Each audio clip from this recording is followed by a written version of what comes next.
বগুড়ার মানুষের উন্নয়ন হবে, ভাগ্যের উন্নয়ন হবে। বিএনপি ক্ষমতায় থাকলে বগুড়ার মানুষের ভাগ্যের উন্নয়ন হবে, এটাই বিএনপি বিশ্বাস করে।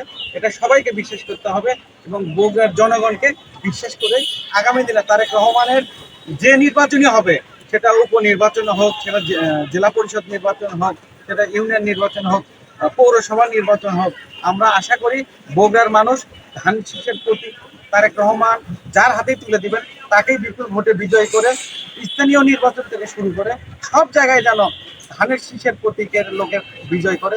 এটাই হবে আমাদের যারা নেতৃবৃন্দ রয়েছে তাদের আমাদের দাবি। এবং বগুড়ার মানুষের কাছে আমাদের একটাই দাবি থাকবে, এই যে দীর্ঘ 17 বছর বগুড়ার যে উন্নয়ন হয়নি বিএনপি না থাকার কারণে, তারপরেও বগুড়ার মানুষ 97,000 ভোট আমাদের 71 সালের যারা হানাদার বাহিনীর যারা সঙ্গে যুক্ত ছিল তাদেরকে ভোট দেয়। এটা আমরা আসলে ব্যতীত, আমরা চাই বগুড়ার মানুষ তাদের ভুল বুঝতে পারবে। আগামী দিনে বিএনপির যাকেই নমিনেশন দিবে, সেটা স্থানীয় নির্বাচন থেকে শুরু করে ইউনিয়ন পর্যায়ে নির্বাচন, বিএনপির মানুষকে যেন ভোটে নির্বাচিত করে বগুড়ার মানুষের ভাগ্যের উন্নয়নে সামনে থেকে এগিয়ে নিয়ে যেতে যেন সহযোগিতা করে বলে আমি আশা করবো তাদের।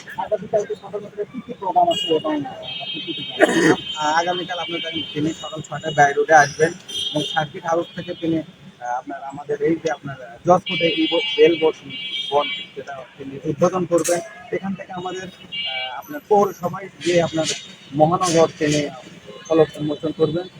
সেখান থেকে আপনার গাবতলিতে তিনি তার নিজ বাসায় যাবেন, গাবতলি ফ্যামিলি কার্ড উদ্বোধন করবেন। ওখানে একটি হাসপাতাল আছে, সেই হাসপাতালে আমের টিকা উদ্বোধন করবেন। ওখান থেকে আপনার খাল খনন করবেন।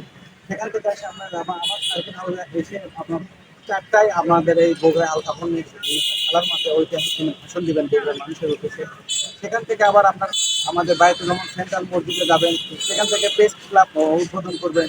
সেখান থেকে আর বিয়েতে তিনি যাবেন, আর বিয়েতে গিয়ে তিনি সেখানে কিছু উদ্বোধন করে সেখানে কিছুক্ষণ অবস্থান করে সেখান থেকে তিনি বাইরে আবার ঢাকায় এসে ফিরে যান। ধন্যবাদ।